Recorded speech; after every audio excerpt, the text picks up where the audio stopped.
Here's the obvious part about Super Tuesday. It's what's been obvious for a couple of months now.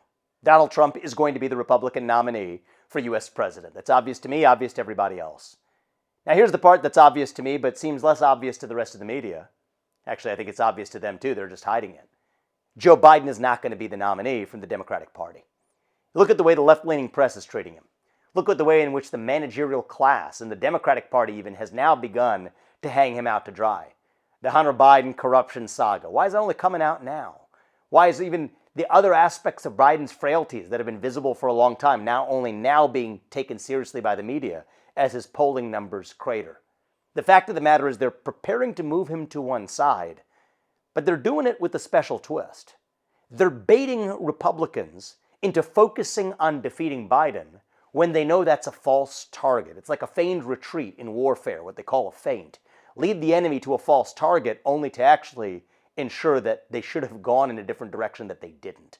That's exactly what's happening, and I want to make sure we Republicans don't fall into that trap this time around. Criticizing Biden is easy. We need to level up and offer an actual vision of our own. What do we stand for irrespective of who the Democratic nominee is? Forget Biden's age. Forget even his individual frailties. Put that to one side. A nation without borders is not a nation.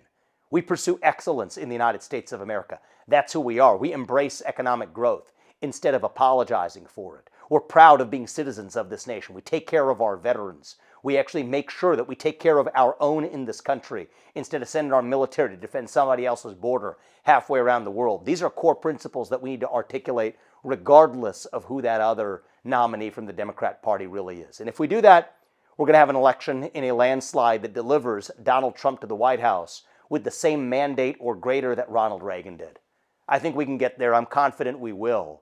But we can't fall into the trap the other side has laid to just criticize Biden as an agenda only after they're going to bait and switch their nominee in the summer. That's the real story coming out of Super Tuesday, not who the Republican nominee is going to be. We all know who that is. That's settled. That's done and dusted. But the fact that it's not going to be Biden, that's what we need to open our eyes to. And if we're ready, we're going to have success in November.